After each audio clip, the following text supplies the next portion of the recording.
só por estar aqui a contar, no século XIX foram feitos vários inquéritos industriais. Em 81 foi feito um que está publicado e é mais acessível de encontrar, e com algum detalhe, e diz-nos que a fábrica do Gregório Batalha e companhia na Boa Vista produzia tudo que era vestuário desta espécie, portanto, de artigos de malha, nomeadamente batetes, camisolas, chirolas, meias, piugas, saiotes, etc. Isto é 1881. Portanto, pode-nos surgir aqui a dúvida, efetivamente, estes artigos que existiam estariam disseminados na comunidade, seriam usados no seu dia-a-dia. Então, nós começamos aqui a tentar perceber, através de um determinado número de pistas, se nós nos podemos aproximar destes artigos e se estes artigos fazem sentido serem utilizados nas nossas representações. Efetivamente, há um número muito grande de fotografias de costumes que nos mostram que, efetivamente, estes artigos estavam disseminados na comunidade. Acho que Verdetes é o caso mais comum daquilo que não há dúvida que existiriam e seriam produzidos e estavam usados na comunidade, portanto, uma fotografia de cerca de 1970 e também fotografias de costumes que já nos mostram que os Verdetes estavam disseminados, e começamos depois a reparar com atenção que em quase qualquer fotografia de costumes nós temos um artigo de malha. Temos camisolas, sejam elas camisolas mais associadas aos pescadores, ou seriam camisolas mais grossas de lã para serem utilizadas na atividade marítima, sejam camisolas mais finas.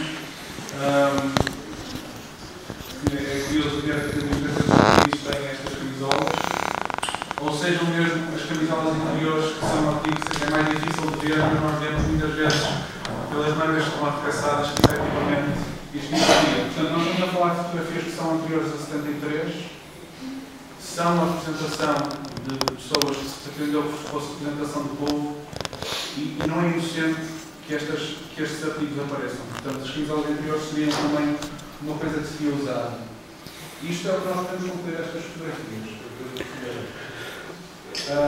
E depois, pronto, saltamos das camisolas interiores para as meias, também não há dúvida, e depois podemos ir até mais fundo, até alguns artigos que nos são curiosos, porque saem tanto daquela que é a nossa sensibilidade do dia-a-dia, como são os chelos de malha, ou também outros artigos que são casacos e casacos de malha, uma fotografia que o Júlio já partilhou hoje de manhã, e também uma fotografia de 1910, sensivelmente, de pessoas que fazem transporte às hortaliças, que aqui não dá para ver tão bem, mas eles utilizam um casaco certamente industrial de malha, ou bastante trabalhado, e que é efetivamente um artigo de malha nos exteriores.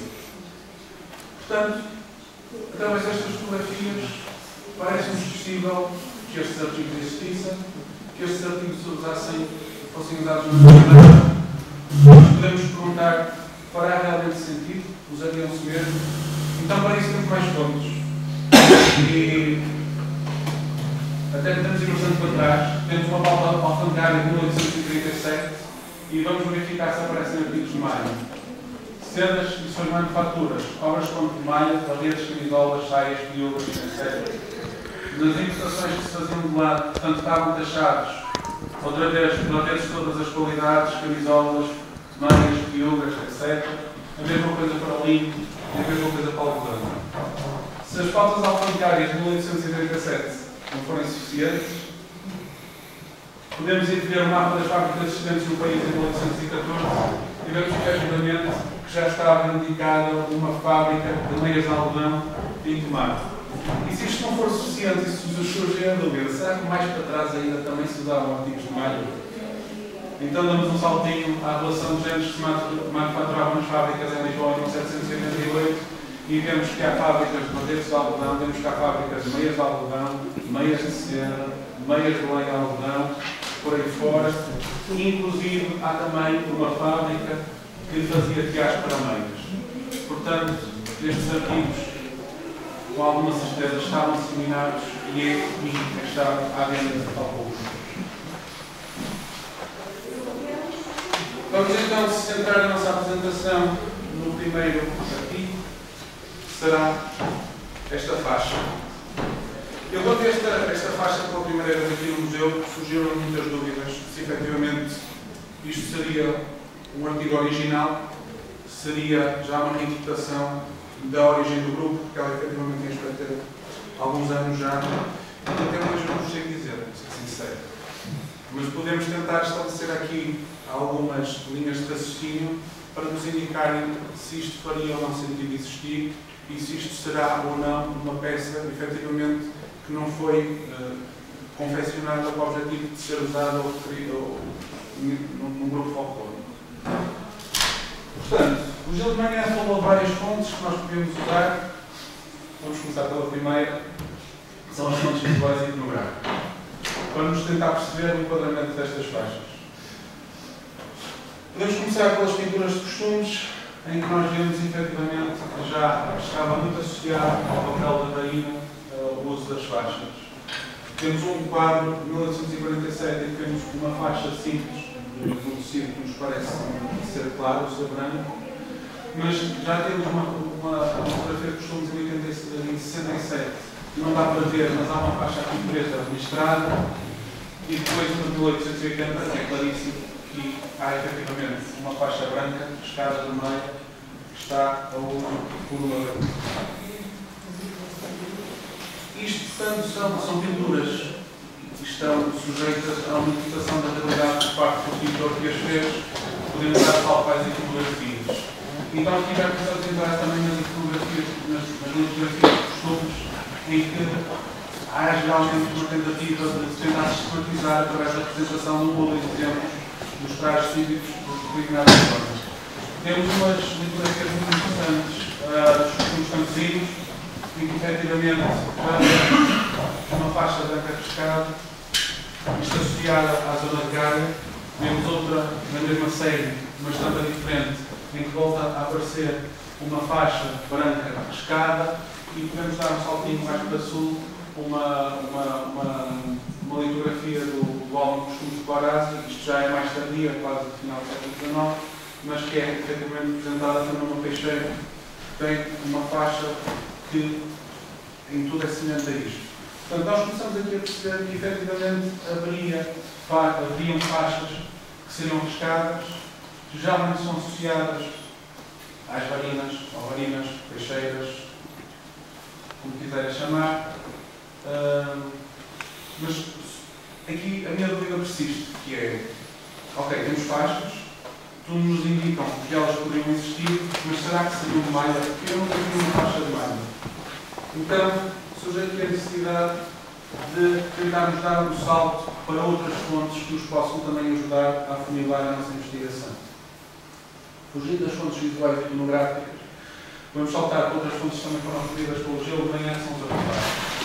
Portanto, aqui, ainda bem que existem grupos folclóricos também para preservar aquilo que se vai recolhendo.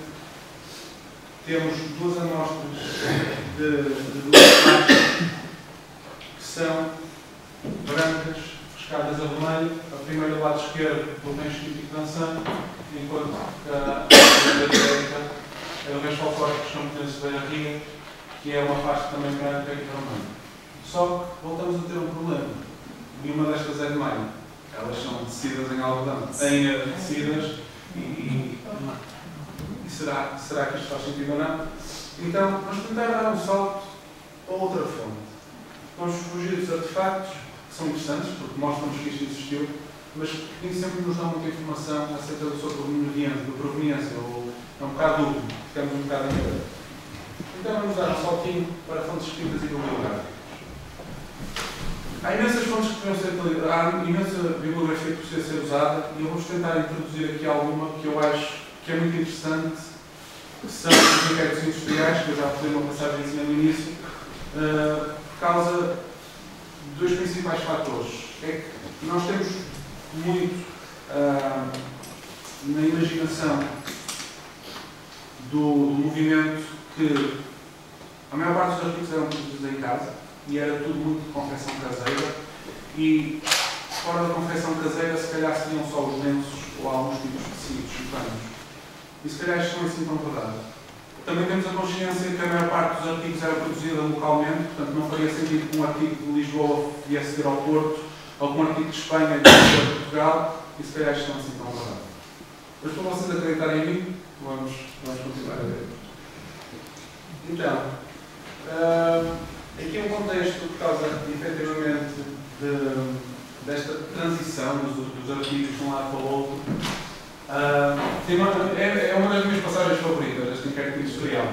Estamos em 1891 e temos um produtor que tem uma fábrica de selagem de algodão que diz que a matéria-prima que usa é o linho em cano e vem quase todo ele da Rússia.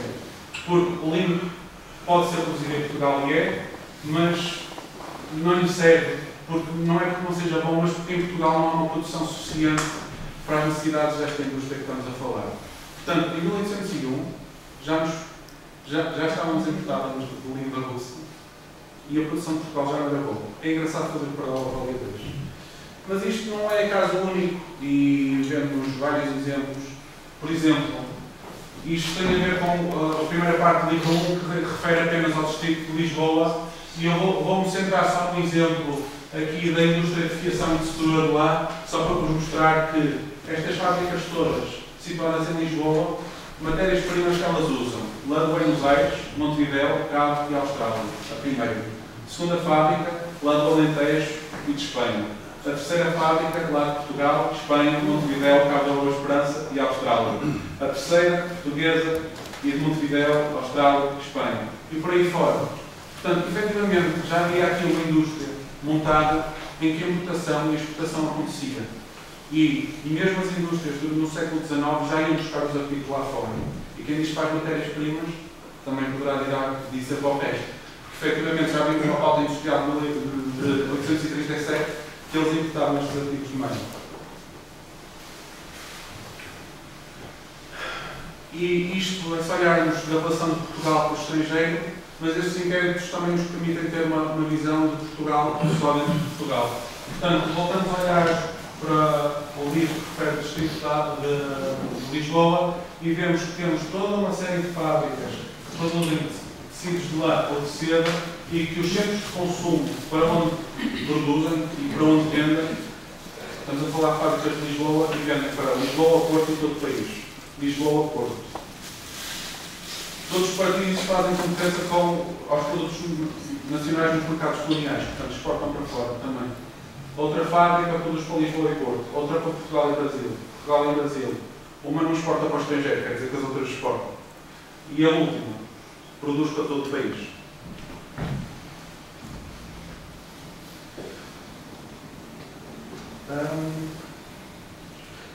Portanto, isto permite-nos perceber mais ou menos que efetivamente havia uma circulação fora, dentro do país para fora, e que dentro do próprio país havia circulação dos artigos de um lado para o outro do país. Os inquéritos industriais também são interessantes para nos darem um contexto de aquilo que eu vos falei há pouco, que é as indústrias caseiras e indústrias ditas caseiras e a indústria propriamente dita. Portanto, será que esta indústria estaria acessível a todos? Será que seria uma coisa deslocada, se calhar, dos ambientes mais rurais? Será que não havia ligação das populações dos vários sítios, dos centros das cidades para fora das cidades? E os inquéritos industriais também são interessantes para nós analisarmos isso um bocadinho. Portanto, temos aqui, isto refere-se ao distrito de Lisboa ainda, que há uma fábrica que produz sapatos, tecidos e chairos, mas tem diversas casas desses concelhos que fazem os sapatos e vão entregar à casa, que fazem a limpeza dos tecidos nessas casas e que todo o trabalho do franqueamento das cinzas e dos chairos é feito em casa e entregue na fábrica. Não só acontece isto nesta fábrica, como também vemos que os inquéritos industriais falam que há uma indústria paralela, do tipo mais caseiro, principalmente no distrito de Gondomar e Penafiel. Portanto, em Gondomar há cerca de 200 tiares nas freguesias de São Cosmos e Fanzas, que estão distribuídos pelas casas, e em Penafiel temos casas que têm tiares ou um conjunto de tiares e formam pequenas oficinas que trabalham em paralelo e trabalham para estas fábricas. E para não vos lançar muito mais, os exemplos seriam muitos, mas, por exemplo, temos fiadeiras e reladeiras em Bolsas, que agora conhecemos como Matosinhos, e Maia, portanto, que há todo um conjunto de fábricas do Porto que baseia a sua indústria de selagem em algodão que é fiado de forma caseira em casa. E as mulheres vinham semanalmente à cidade buscar o algodão, levavam para casa, fiavam e no final voltavam e ou davam o o material fiado ou até tecido às fábricas. E por fim, há um estudo, há uma referência muito engraçada a uma fábrica em Asneiros que diz que, portanto, estes inquéritos industriais é um grupo de pessoas que fica incluído a cada um dos distritos de fazer o levantamento. Portanto, eles organizam um inquérito, entregam esses inquéritos às várias indústrias, às várias fábricas que existem, mas para além disso vão fazer visitas também e referem nestes inquéritos industriais. E, portanto, temos aqui um produtor que tem uma oficina de tiares e que disse que tinha 229 tiares fora da fábrica que trabalhavam para ele. Mas, na verdade, eles foram a ver e concluíram que eram mais de 800 tiares que trabalhavam para este fabricante. Portanto, efetivamente, estes tiares não só trabalhavam para esta fábrica, como tinham uma economia mista para esta fábrica. Portanto, eles vendiam o artigo que teciam em casa à fábrica e a fábrica, em contrapartida, dava-lhes dinheiro e dava-lhes também fio para eles poderem tecer mais. Portanto, nós vemos que há aqui um contexto todo muito complexo entre o que é que são as indústrias e todas as zonas envolventes, indústrias que até podem ser caseiras, pessoas que pessoalmente têm um tiar em casa e que fabricam para estas fábricas, que têm uma interação muito grande com estas fábricas, seja a nível de matéria-prima, seja a nível de produto acabado. Portanto, nós começamos a perceber aqui que isto está, sim, tudo muito misturado. E, portanto, tentar perceber só, e para não nos lançar mais com os inquéritos industriais, será que, efetivamente, pode haver faixas produzidas em malha? O que é que os inquéritos industriais nos dizem sobre isso? Então, se nós fizermos uma análise do livro que refere à indústria em Lisboa, notamos uma coisa curiosa, que é nem todos os sítios que produzem faixas, que eles se referem por símbolos, ok? Não há denominação de faixas nestes inquéritos industriais, a denominação mais antiga seria assim. Ou seria uma denominação paralela, mas se calhar estaria mais organizada no nível industrial, utilizar-se se viram faixa. Vemos que nem todas as fábricas que produzem artigos de malha produzem cintas. Portanto, já é um indicativo que se calhar as cintas não seriam produzidas em malha. Porque se fossem obrigatoriamente um artigo de malha, estas fábricas que produzem as cintas também poderiam produzir os artigos de malha. E todas as fábricas, das muitas que há, que dizem que produzem cintas, todas elas especificam nos aparelhos e máquinas que têm tiares específicos para cinta. Portanto, já nos dá a indicação que não eram artigos de malha, eram tiares manuais para malhas. Porque, quando temos o caso de termos artigos de malha, os barretes, eles já nos referem que são tiares circulares para barretes, ou tiares de malha. Portanto, toda esta conjectura leva-me a concluir que, efetivamente, estas cintas não seriam fabricadas industrialmente como um artigo de malha, mas seriam, sim, tecidas como qualquer pano. Isto é só em Lisboa. Curiosamente, no Porto, vemos que todas as fábricas que produzem tecidos não produzem cintas. E, por último, se formos ver o terceiro livro, que não se refere a Lisboa nem ao Porto, mas se refere a todos os outros distritos, há efetivamente algumas fábricas que produzem cintas, mas são indústrias caseiras de produção de cintas com tiares específicos para cintas. Portanto, só antes de passar para a frente, um apontamenento, não tão especificamente agora para esta cinta, mas para os artigos de malha em geral, ainda não tem que se industriais, e prometo que eles ponto, no livro que refere à indústria do Porto, temos um apontamento muito interessante sobre 3 oficinas de artigos de malha no Porto. Um deles produz barretes, camisolas, cholas, meias, fibras e saiotes, que foi a primeira citação que eu mostrei no início do slide. E depois temos mais 2 fábricas. É muito engraçado, porque eles sobre esta primeira fábrica dizem que é uma fábrica que, embora esteja feita numa instalação quase doméstica, de uma pequena casa que foi transformada em oficina, que tem muitas boas condições, os operários até têm boas condições, trabalham 2 horas por dia, mas têm boas condições. Que é mais ou menos o panorama geral e é assustador para nós estamos habituados a 8 horas de trabalho diários. Nisto, o trabalho era sempre de sol a sol nestas indústrias e era sempre, em média, 12 horas, dependia da época. Mas é engraçado que esta fábrica, esta primeira, tem boas condições e, portanto, consegue ter uns produtos de alta qualidade que até hoje acabam por exportar e fazer concorrência com artigos similares estrangeiros.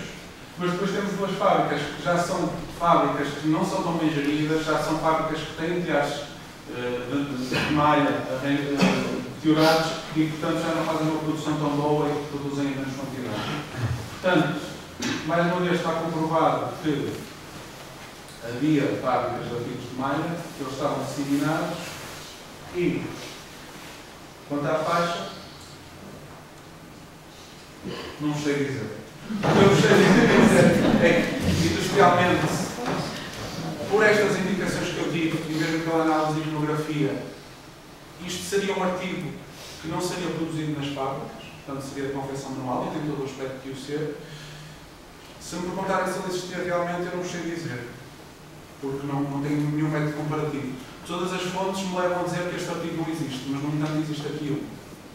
Portanto, ficou um bocadinho no ar a dúvida se terá sido alguém que decidiu copiar uma faixa, se identificar e fez por malha porque pouco sabia o que não pareceu, ou efetivamente foi um artigo que foi criado de propósito para a apresentação folclórica, por assim dizer. Mas pronto, chegamos a algum ponto, não dá uma noção do início e já afinilamos e aproveita também este contexto para vos dar um bocadinho do contexto industrial que havia a nível geral.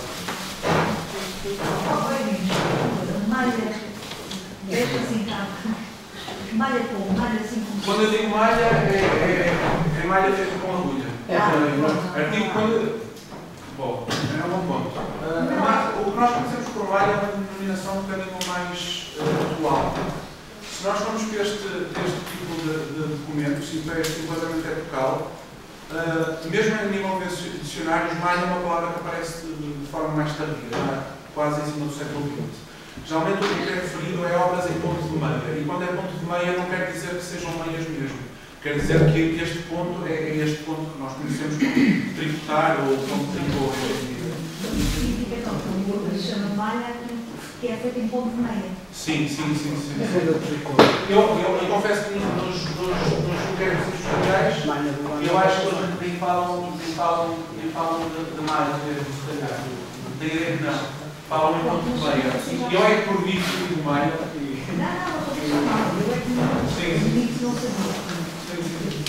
Eu peço desculpa, se calhar estamos a ser vestimento ao início com muita clareza, mas sim, eu quando digo malha, é ponto de meia, seja ele feito do avesso ou não. E por último, vamos passar para o segundo artigo, que são estas meias. Como estas meias haverá muitas, mas podemos também tentar perceber efetivamente se faz sentido que estas meias existam neste formato, se serão antigas, se não serão. Aspecto antigo tem mas será que conseguimos estabelecer algum paralelo efetivamente se isto faz sentido ou se não faz? Então, para não estar a avançar outra vez com alguma iconografia, visualismos, não sei, vamos fazer uma abordagem aqui diferente. E a vez de ser uma abordagem através das fontes, elas vão ser utilizadas, mas de forma secundária, vamos centrar esta análise no processo produtivo. Portanto, na forma de fazer as meias. E já vos vai ficar mais claro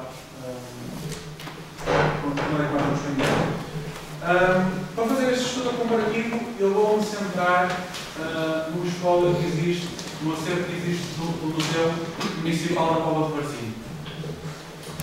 Nós temos várias tipologias de meia, tenho aqui 3 exemplos, e foram desde artigos quando eu os vi, vamos deixar estas de parte para vamos olhar para estas. Umas claramente são de produção industrial, e eu já vos explico porquê. Outras que me deixam muito em dúvida se serão de uma indústria semi-caseira ou se serão feitas manualmente, e umas pelo tipo de ponto que claramente são manuais. Estas primeiras, se vocês verem bem, elas têm uma linha de costura aqui abaixo, coisa que não acontece nesta nem nas outras. Portanto, isto claramente é um tecido que foi feito aberto, num tear, porque também há teares de malhas. deve ter sido feito num tear retilíneo de malha, que depois é cortada à forma e é acabado.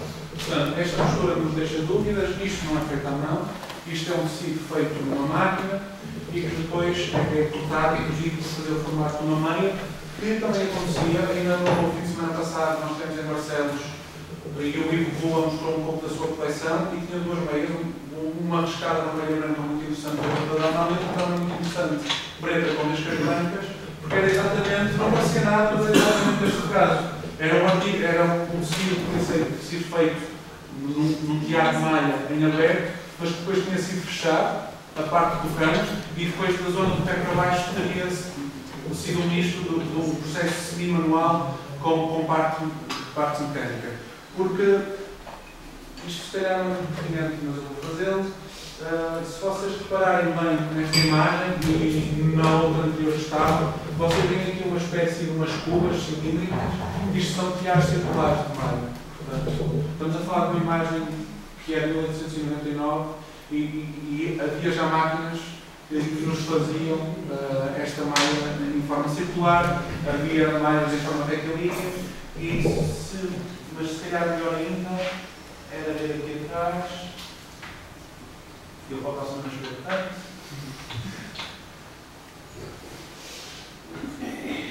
E aqui, claramente, isto são teares circulares. Portanto, isto produz-nos um tecido de meia ou em malha, e todo semelhante a este, só que é feito de forma muito mais rápida e de forma industrial. Há também os teares caseiros destas meias que existem, que são os aparelhos circulares pequeninos que são acionados à manivela e também se produzem muitas meias assim. E nós isso conseguimos também perceber bem se essas meias são feitas nesses teares ou não, pela forma como o calcanhar é feito. E nós já vamos ver isto. Este calcanhar que aqui temos é extremamente característico da maneira como ele é produzido à mão. Quem faz malha e já fez meias sabe, o calcanhar tem alguma ciência a fazer. Não é difícil, mas o método não é muito intuitivo. E em formato industrial não é possível fazê-lo, temos que fazer de outra maneira. E agora vou saltar aqui muito rapidamente onde estava.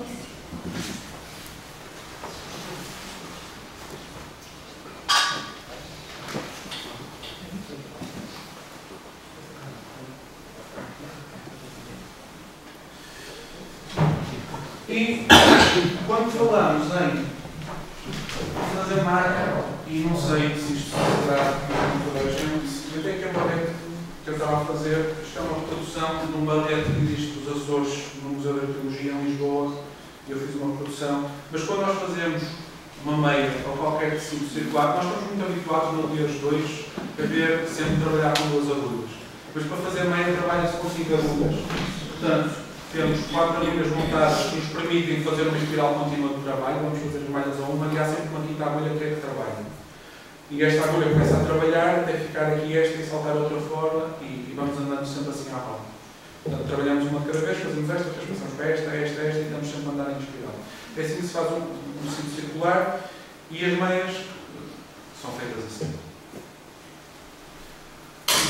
E quando eu quero tentar dizer se estas meias são manuais, seriam feitas pelo processo manual, como é que este processo se faz ou se faria? E se estas meias contêm por esse processo, nós podemos nos basear na bibliografia. Bibliografia portuguesa de confecção, seja de alfaiataria, seja de malha, não é muita, neste período, há alguma, e geralmente é toda ela muito baseada ou traduzida de bibliografia estrangeira.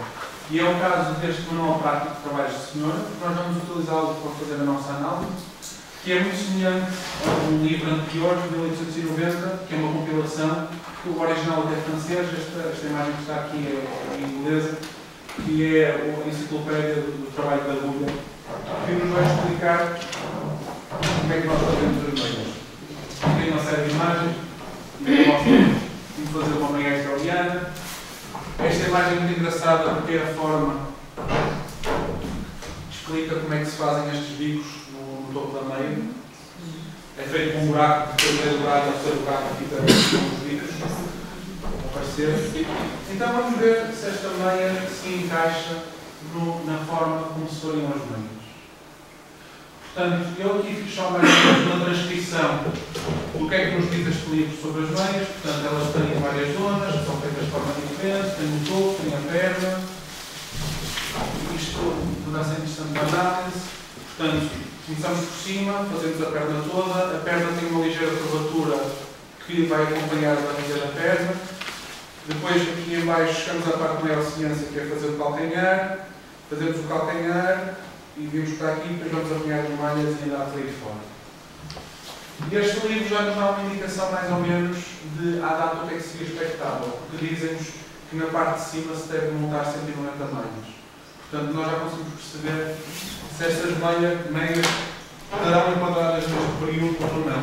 Porque uma das coisas interessantes que acontece nos artigos de maio é que nós estamos habituados nos dias 2, e isto foi algo que acabou por nos tornar intuitivo em meados do século XX, anos 40 e 50 por aí, é duas coisas. É, primeiro, a malha começa a crescer e ficar mais grossa.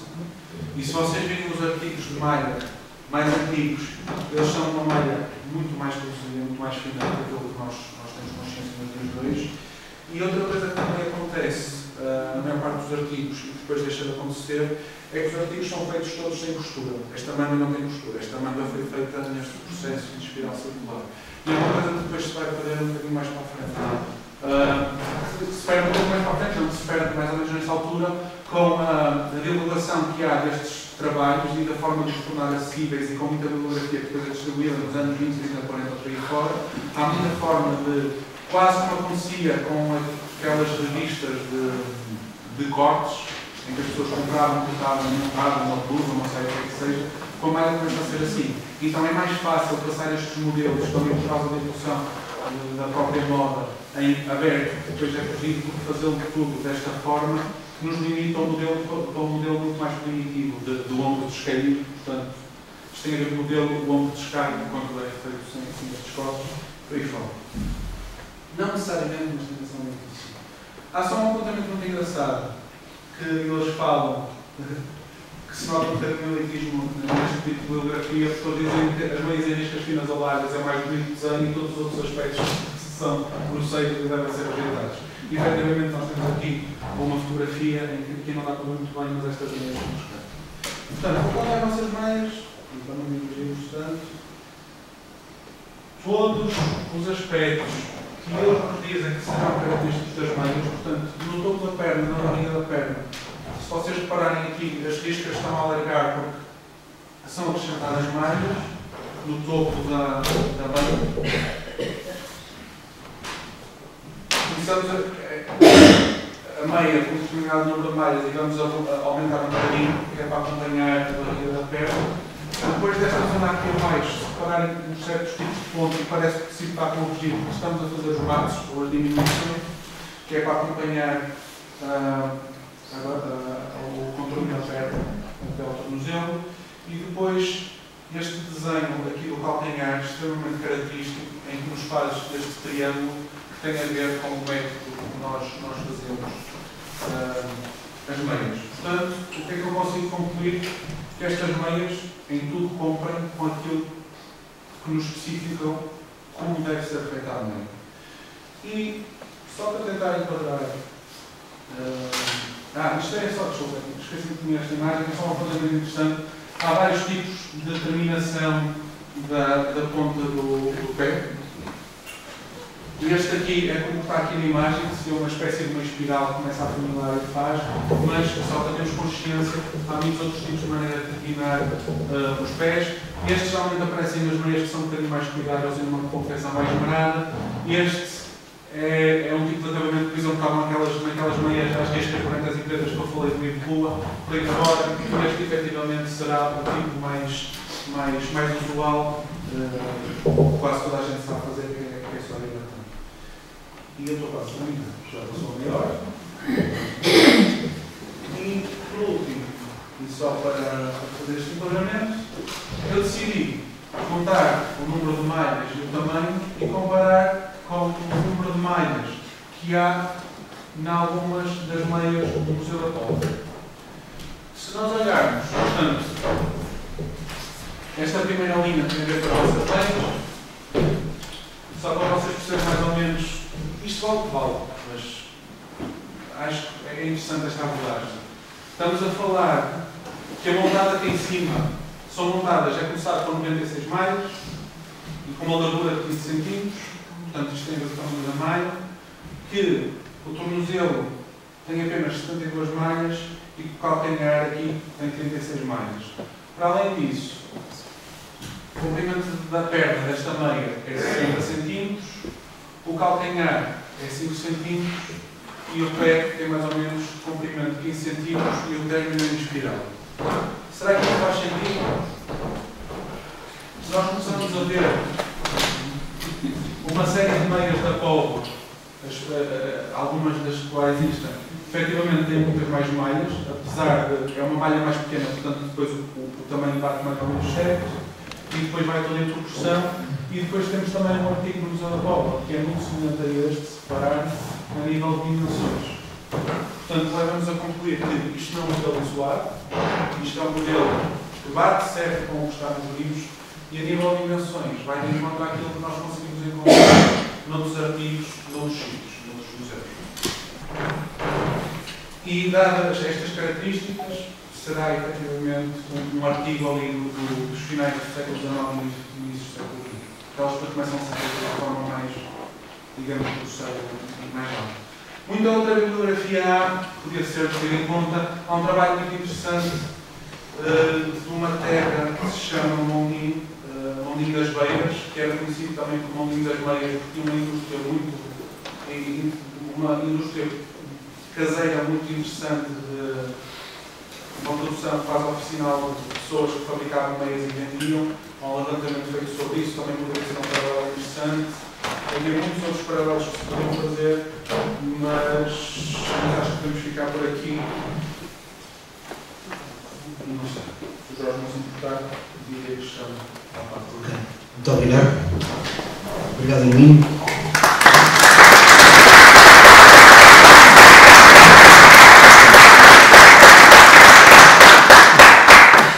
Depois desta magnífica intervenção do Emílio sobre as matas, as meias, as faixas, as cintas, eu até estava convencido que as meias eram um problema menor, mas pronto, já temos aqui outro problema no mundo do folclore. Mas ainda bem que existe esta partilha de conhecimento para a gente também perceber realmente a dimensão que é o conhecimento destas técnicas. Agora vou abrir, como de manhã, o debate e as questões que vocês queiram colocar ao Emílio. Eu também apontei aqui 2 ou 3, acho que são pertinentes, mas vou-vos dar a vossa prioridade. Alguém quer colocar a primeira questão? Eu vi aí muita gente a fazer apontamentos, penso que seria nesse sentido. Jorge, eu não quero monopolizar mais tempo, mas não, estamos à vontade. Só uma coisa que eu queria. Aqui eu fiz uma maldade, mas foi por esquecimento, não foi intencional. Há uma coisa muito curiosa, que é para perceberem também o quão forte o nosso argumento pode ser, ou quanto a presença de um artigo que vá contra aquilo que nós estamos a cumprir, pode não nos tornar um bocadinho esta característica. Se vocês se lembrarem do que eu disse a nível das cintas e das fábricas em Lisboa que produziam estas cintas, se repararem que todas elas são fábricas de criação e de setora do ano. E eu não consegui encontrar nos inquéritos industriais uma faixa que fosse produzida numa das fábricas de algodão. No entanto, há aqui uma faixa, que é na minha coleção do Gil, que é uma faixa que também me parece antiga e é de algodão. Portanto, isto tudo é uma tese bem construída, mas efetivamente há coisas que nos deixam a dúvida. Portanto, há aqui uma faixa que vai, de acordo com aquilo que eu disse, que é produzida em Tiar, e é produzida se calhar numa pequena indústria, mas depois a nível de matéria-prima também não dá certo o que está aqui. E a nível dos inquéritos industriais, eu gostava só de dizer 2 coisas, que é, os inquéritos industriais têm um problema muito grande, que é muita falta de resposta das fábricas. Portanto, este levantamento é de certa forma extenso, pessoas visitaram muitas fábricas, mas por outro lado há muitas outras fábricas que ficaram por levantar. E enquanto este levantamento é feito mais intensivamente no Porto e em Lisboa, em todo o resto dos distritos praticamente não é feito. E todas as indústrias que são mais caseiras passam um bocadinho à margem deste inquérito, embora também sejam, de certa forma, abordadas. E pronto, era só essa parte. Começar as 2 faixas brancas que foram apresentadas, quer dos camponeses, quer da Ansan, são também de algodão. Essas duas faixas também são tecidas em algodão e são estreitas, têm cerca de 20, menos de 20 centímetros, 20, 25 centímetros talvez. Portanto, alguém quer colocar alguma questão? Falámos das meias, mas elas têm duas cores. É uma boa questão. Nós temos uma explicação que foi um legado deixado no museu, mas eu vou guardá-la para o fim.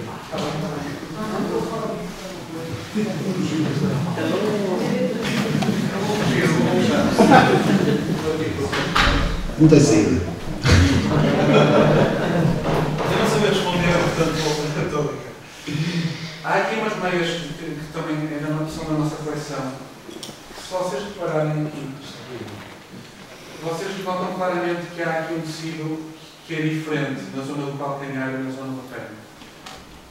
Há uma razão para isto, e se vocês virem nestas bibliografias de como é que se faz a meia, eles explicam, é que muitas vezes na zona do calcanhar e na ponta do pé, para reforçar, que são zonas, acho que vocês próprios devem sentir isso também nas meias que usam, as meias não vão ser meias, apesar de terem passado 100 anos, ou mais, elas rompem mais facilmente no calcanhar e na ponta do pé. Portanto, era usual, não era imperativo, obrigatório, mas era usual, nesta zona do calcanhar, quando se começava a fazer esta zona do calcanhar, ter 2 fios, ou por exemplo, se estamos a trabalhar com fio de algodão, ter um fio de algodão e um fio de lã, para tornar as meias mais resistentes.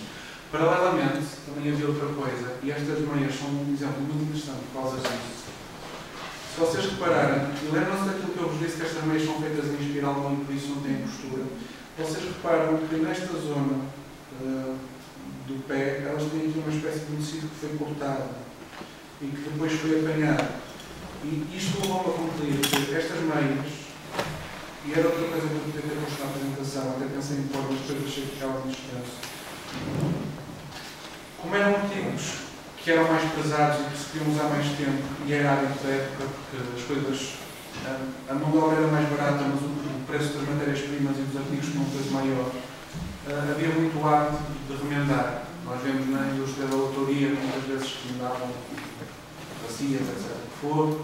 Muitas, por exemplo, bules que partem a asa, temos uma asa de chapa, temos muito esta questão do remendo e de todos aqueles ditados, não é? Do teu pai encorará para o ano, por aí fora, mostra-nos que efetivamente está muito enraizado o hábito de consertar os itens que se iam rompendo. E estas meias foram iguais, portanto, de certeza que estas meias se romperam. E eles, em vez de desfazerem as meias todas até aqui em cima, aproveitaram esta zona que estava do ouro e começaram a fazer uma meia nova só daqui para baixo. E isto que há é o resto da meia antiga que havia daqui para o lado. Pronto. Isto é um paralelismo, mas não é o que acontece aqui. E eu, efetivamente, Jorge, se tivesse uma explicação para o facto de elas serem duas cores e gostava de ouvir, provavelmente, acredito que o que tenham dito é que não se ia a meia toda, só fizeram uma zona para baixo. Não sei se será isso, não será. Eu vou dar a explicação que foi dada a nós quando abordámos esta questão da museologia. Eu não sei se é válida ou não. Pode ser até uma lenda. Isso era para marcar a comprimentação. Ficamos por aqui, deixo a vossa consideração. Não sei se seria, se esta informação é verdadeira, requer também algum estudo. Também não encontro, é as únicas meias que temos com essa particularidade de duas cores, mas que a senhora não poderia usar a saia acima do vermelho. Do que eu vejo meias, geralmente o que acontece é o contrário. Esta zona, como está mais tapada pela chinela, pelo sol, pelo fogo, geralmente é feita em lisa, e há vários exemplos nisso. A Helena Pesado, de Santa Marta, tem uma meias dessas, que daqui para cima são rendadas e até são produzidas de forma industrial, também acontece de vez em quando, e quando se chega à zona do pé pode-se optar ou por fazer a renda só na parte de cima do pé ou por fazer. Mas isto é o caso inverso, que é estranho, não é? Nos acordos da parte de baixo. É assim. E eu percebo a explicação que tu deste, e de certa forma parece-me coerente, mas eu acho que pode ter sido uma má interpretação da razão real, porque se calhar, assim, eu também Há uma coisa que eu vi depois de ver os inquéritos, que é a linha branca é mais barata do que a linha de cor. E poderá ser uma razão para se tentar poupar. Embora eu ache estranho haver investimento numa meia deste tamanho e estar-se a fazer isso. Era um bocadinho que havia, se calhar. O bocadinho que havia ficou à mostra, mais... A linha branca é mais barata que a linha de cor. Sim. Mas deveria estar ao contrário. Porque se rompe mais rápido a parte de baixo que a parte de cima. Mas por outro lado, tens o contrário, é que esta zona é muito mais visível. Portanto, não teria... Mostrava o estatuto diferente. É paradigmático, vai contra aquilo que eu disse, de ser as meias mais quebradas na parte de cima, mas se calhar por ser a zona mais visível da linha não está corrida. Mas vai ser como tu disseste, porque de certa forma marca a altura da saia. Mas não acredito que ela fosse ao princípio ao alfaiate. Exato. Mas o que é estranho é que também só existem essas meias com essa característica de todas as cores feitas. Isto marca a altura da saia, parece que perfeitamente lógico e não tenho quase certeza que é isso. Se isto é usado como pintola para aferir a altura da saia, vai ser ou não. Não quer ser mau, Não. é esta a informação que eu consigo acrescentar. Mas fica no ar, Fica à consideração de todos vocês, para a gente também. É um motivo de estudo. mas é uma coisa curiosa. E eu vou voltar a dizer, eu por acaso não tenho nenhumas assim também, tu disseste a verdade. Se algum dia vir. Relativamente à faixa ou à cinta, aí não temos informação nenhuma da recolha, portanto, estava no museu, não sei de onde veio, não sei como é que apareceu, sabemos que é malha, não é? Sim. E que não é, pelo que apresentaste, isso não corresponde ao... Primeiro, é assim, eu creio que nem toda a gente saberia fazer malha, como aquilo que depois vamos ouvir, que será se calhar mais uma realidade do século XX, ou a partir dos anos 20 e 30, com esta. Porque o que nós vemos acerca dos artigos de malha nesta bibliografia mais antiga é que a malha não é um trabalho de senhor, é um trabalho de filho. Portanto, eu não estou a imaginar pessoas que se calhar passavam 12 horas numa fábrica a fazer o que é que fosse, a chegar a casa e ter paciência para fazer uma meia, porque o tempo que elas iam perder a fazer uma meia, se calhar ganhavam a fazer outra coisa que lhes fosse mais conveniente. Agora, o que é curioso nesta faixa é que, efetivamente, o ponto é pequeno e isto levou efetivamente muita hora a fazer. Isto é fácil, é sempre o mesmo ponto para a frente e para trás, nem tem avesso, nem tem direito. É mandagar, como se chama, ou jarreteira, ou como quiserem chamar, este tipo de ponto. Portanto, o ponto é sempre feito de uma maneira, seja de um lado ou seja do outro. Tem uma característica muito interessante e semelhante às outras faixas, que é efetivamente a parte que é riscada é apenas uma secção e depois tem toda uma secção lisa, que é a parte que ficará, põe-se de uma maneira, põe-se toda a parte que ficará tapada. Agora, também não sei se porque é que uma pessoa perderia tanto tempo a fazer uma faixa que se calhar seria mais fácil arranjar e introduzir de outra maneira, mas caso isto existe. E esta partilha de conhecimento, porque até hoje as pessoas poderiam passar no museu e nós não tínhamos esta informação para dar. A partir de agora, quem nos questionar, nós abordamos esta informação toda e fica sempre na dúvida se realmente existiu ou não. Faz favor. Olá, boa tarde. Eu fiquei na dúvida. Eu não sei se a designação, quando designa malha, tanto faz ser algodão como lã, ou... Sim. Assim, na minha a malha, para mim, seria em fio de lã. E o algodão é algodão, não é? Sim. Quer dizer, não sei se está a perceber o que eu quero dizer. Estou a perceber. Eu não chamaria, porque eu não chamo malha ou uma meia feita em algodão. Apesar dela ser feita com agulhas ou no tirar, não é? Mas malha, para mim, como estava a falar nas camisolas, e isso seria em fio de lã, que eu chamaria malha. Eu não sei se estou certo ou se estou errado. Ela chama-se mais renda. Renda ou algodão. Exatamente. E a malha seria em lã. Sim, isto pode haver hábitos de casa ou mais uma família, uma zona e uma outra. Sendo que o senhor me disse que essa cinta era em algodão. Sim. Ou seja, não é malha. Sim, pronto. Vou dizer, É isso que eu fico na é não adianta contrariar das definições que há no dicionário, porque geralmente hoje usa-se o termo tricô, eu acho que se utiliza tricô, independentemente de ser algodão ou de ser lã, e eu por ti e por hábito e por algum preciosismo gosto de usar o termo malha por ser um termo português. Malha até refere mais, porque temos as malhas de duas agulhas que são feitas com estas agulhas também e é na verdade uma renda. Portanto, malha é um termo lato. É um termo lato que encaixa várias coisas aqui dentro.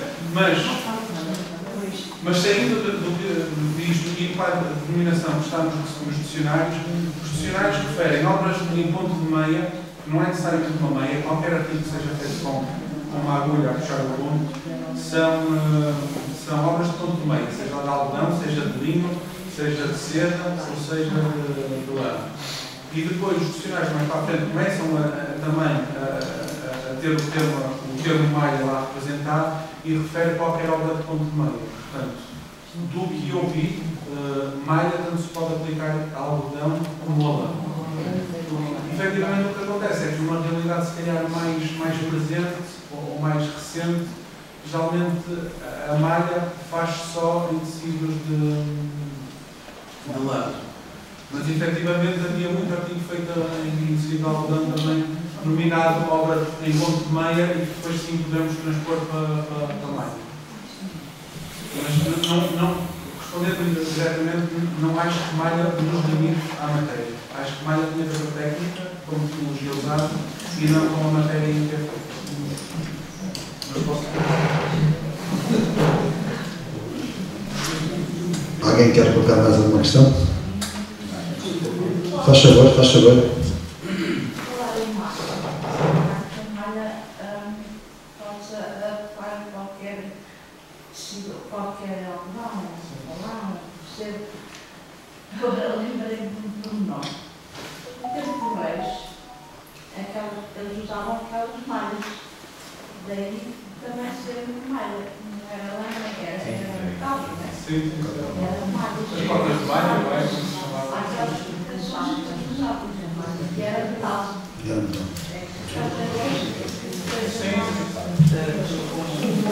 Eu, por acaso, é uma definição do dicionário. Gilberto? Se me é permitido também acrescento, na indústria têxtil, a malha é um tipo de tecelagem que utiliza expressamente um tecido cruzado, um fio cruzado entre si. Ou seja, a malha é uma tipologia de tecido que ao contrário dos tecidos que nós conhecemos têxtil, que podem ser tafetás, sarcas, têm uma teia e têm um mordume, portanto, para fazer o tecido é preciso duas partes, uma montada em teia e outra que tem a malha. É um tecido, é um tipo de tecelagem que faz com um elo entre si mesmo, que é aquilo que se faz com as duas agulhas só com um fio. Portanto, e há dentro da indústria, e Barcelos é a capital das malhas, as camisolas interiores de algodão são tecidas em malha. A felpa é uma malha. Muitas toalhas de banho são malhas também, porque são pontos que se dão fechados só com um fio. E isso é a concepção industrial de malha. Portanto, tudo é artigo de malha desde que seja feito com este sucessivo encadeado do mesmo fio entre si. É por isso que quando corre numa camisola de algodão, numa meia, ou quando na camisola de lá, quando corre um fio, abre um foguete, não é? Nas meias, ou abre um buraco logo que corre, porque é feito por um fio contínuo. Isto será a designação industrial de malha, dos artigos de malha, que depois, a nível de manufaturas, como eu me estava a falar, em casa, depois tem outras componentes, mas na indústria é feita em tiar, também se chama tiar de malha, retilíneo e circular. Portanto, o circular é o que faz os tubos, onde se lembrar, e há de haver pessoas que ainda compram camisolas interiores que não têm costuras nos lados, há t-shirts que se compram ainda hoje que não têm costuras laterais e quase todas elas são tortas. Depois de lavar. Porque o fio é torcido por uma determinada torção e para contrariar isso tem-se de usar um fio torcido para a direita e outro para a esquerda, mas como é caro às fábricas elas não fazem. E isso são tudo malhas, porque elas lá estão feitas nessa sequência de organização, sempre um contínuo sobre o outro. E só para completar, a maior parte das t-shirts que se compram hoje em dia, mesmo as que têm costura, é um tecido de malha que é cortado e costurado. Sim. Porque compensa mais à indústria, ou a nível industrial é mais simples produzir um tubo, cortá-lo, estendê-lo e cozê-lo, do que produzir uma peça retilínea. Nas malhas isso tem muita deformação, mas isto já são parecidos justos. Sim, e a malha tem uma vantagem em relação aos tecidos convencionais do volume, que são mais elásticos e acompanham melhor a movimentação. Por isso usada em meias, camisolas É interiores. por isso que é usada assim. Em peças muito justas. Por isso que é usada em formatos mais difíceis de fazer por modulação, como é o exemplo das meias, porque nós fomos mais para trás, as meias eram também de vez em quando feitas em tecido, que era cortar, tecido normal, copiar, que era cortar e era cozido. E a partir de uma dada altura, se calhar por optimização do método, começarem a fazer os primeiros tiares, começa só a fazer meias em malha. Portanto, isso também é representativo, porque efetivamente formatos mais difíceis de delinear, de contornar, são feitos nos tais tipos de malha, tecidos de malha. Ok, penso que estamos. Posso só Claro. uma pergunta que ao longo do meu percurso tem sido um bocadinho polémica. Nós vimos na apresentação do inquérito industrial que havia fábricas em Lisboa que vendiam para o país todo, vendiam para o Porto e depois eram feitas a distribuição. Muitas vezes cria-se aquela ideia de que uma determinada região tem uma faixa, isto no que respeita às faixas, uma faixa de uma cor, outra região ao lado tem uma faixa de outra cor. Isso é assim, então há documentação que diga, que nos possa ajudar relativamente a isso? É que, por exemplo, muitas vezes nos dizem, em Gaia é tudo faixas pretas. E eu não acredito nisso. Sinceramente, tenho tentado procurar alguma informação relativamente a isso e não acho que as pessoas de Gaia fossem menos vaidosas que as pessoas de Coimbra ou que as pessoas do Porto, da cidade. Portanto, a minha questão era, será que havia alguma diversidade de cor ou era tudo preto e branco? O que é um volume daquilo que fui vendo, e é engraçado que isto vai ficar numa discussão que nós temos em Barcelos também, acerca das faixas. Efetivamente, a faixa será uma coisa que se calhar estava mais em voga e disseminada no século XIX e depois se vai perdendo à medida que vamos caminhando para o século XX, principalmente no facto do homem que veste aquela casaca cintada ao facto de inglês, É o clássico. ao clássico normal, e por isso, devido a essa variação, a faixa do homem deixa de ter tanto propósito e mantém-se na mulher até mais tarde, principalmente com questões utilitárias. E eu acho que pode ter a ver com isso, porque efetivamente, quando as faixas eram um adereço que estava mais em voga e que, portanto, tal como as algimeiras, tanto podia ser de trabalho, mas também era uma coisa que também podia ser de luxo, ou de status, ou uma pessoa podia se vestir bem, se calhar havia mais variedade. Eu não tenho perigoso a coisa, mas eu acredito que possa ter a ver com isto, porque efetivamente nas representações de costumes mais antigas nós vemos muitas vezes faixas grandes. E depois, à medida que vamos caminhando para a frente, vamos começando a perceber que nos dá a sensação de que as fotografias são preto e branco. Mas quando entra a fotografia, por exemplo, aquelas fotografias todas do Roquinho, que eu vos mostrei no início, vocês, não sei se repararam, mas quase todas elas, os homens tinham faixas que eram pescadas, e as mulheres inclusive. E, portanto, estamos a falar de anterior a 1973. Porque estas fotos estão gravadas no verso de 73. Mas temos uma faixa clara com riscas escuras, nos homens a mesma cor, aqui nestes homens uma escura com riscas claras, e nós não temos nada disso hoje. Mas no folclore, em Espanha, produzem-se faixas assim.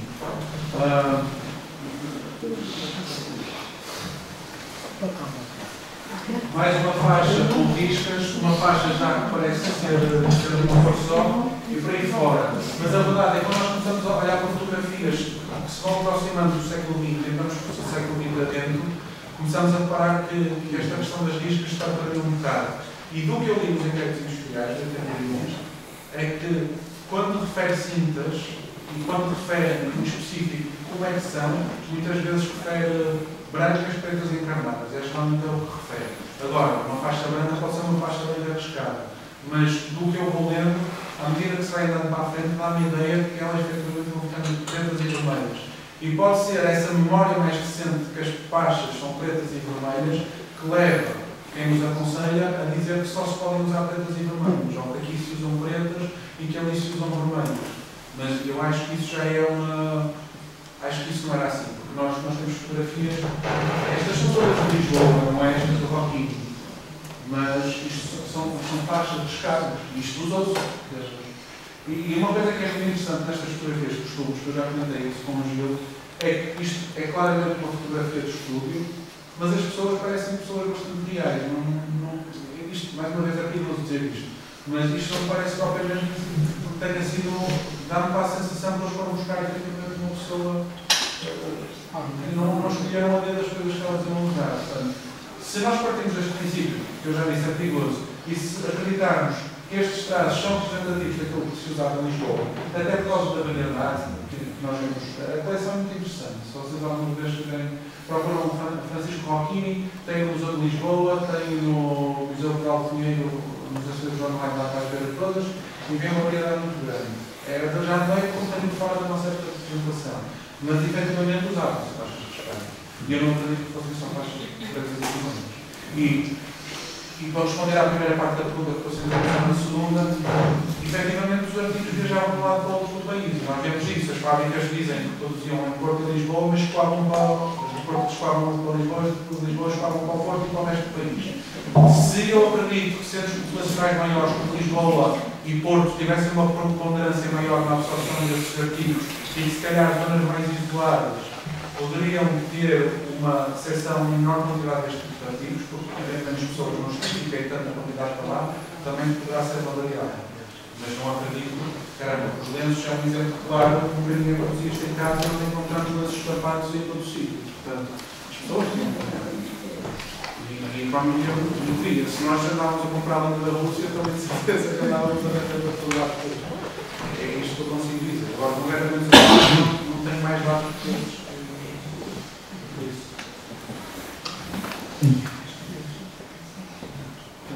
Então, acabamos então por concluir a intervenção da... Eu ouvi o Rodrigo falar. Fez-me questionar quão sério são estas questões do folclore. É que tudo isto carece de investigação científica para provar e há coisas que nós não conseguimos ainda descobrir como é que elas são. Isto responsabilizamos, não podemos vestir, dançar, cantar, qualquer coisa. Tem que ser realmente sério, um trabalho sério, que não é fácil. Exato. Não é fácil porque nós, à distância, agora não conseguimos ter certezas. Mas, Emílio, mas calma-te, pode ser que se consiga saber isso tudo. Sim. E há coisas que vai escavar. Como continuar o Emílio vai continuar a escavar, qualquer dia estamos aqui a dar certeza das coisas, não é? É com este tipo de iniciativas, não só nossas, mas nossas todos, nós começamos a cribar realmente aquilo que interessa e aquilo que não interessa. Porque enganados já andamos nós muitos anos, portanto, é a altura da gente começar a separar as casinhas. E mais uma vez, se me é permitido, à chega, os grupos abrirem as suas portas, mostrando as suas coleções, é fundamental para que este trabalho possa ser desenvolvido com profundidade. Porque temos aqui uma faixa de malha, mas se tivéssemos aqui mais meia dúzia de grupos, que por acaso estivessem também, as conclusões que se tinham neste momento seriam bastante diferentes. Então, eu lanço sempre o repto para que as pessoas consciencializem em abrir as suas portas, façam equipas de trabalho, mostrem o vosso trabalho, as vossas recolhas, para que se possa investigar com transparência e sairmos destes momentos bastante mais esclarecidos. Que é só com o encontrar dessas peças que a gente vai conseguir fazer mais investigação sobre elas. Nós e qualquer pessoa que da sua livre vontade o queira fazer. Como disse José Maria Marques na parte da manhã, isto é uma ciência e de ciência se trata. Emílio, muito obrigado pela tua intervenção. Vamos passar agora...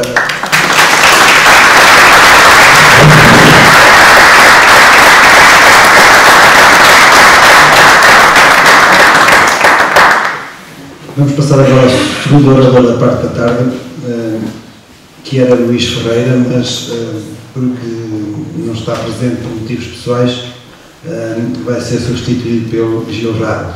O currículo do Gil Raro já li da parte da manhã, portanto, e pelas intervenções que já teve também da parte da tarde, penso que está tudo dito. Gil Raro, o palco é teu.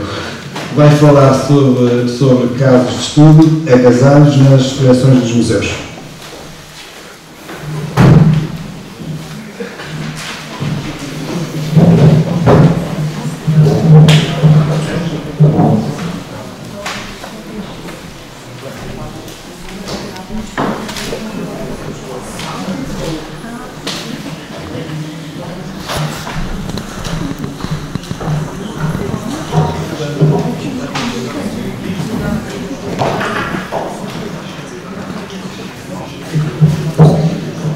Já me tiraram o pedido.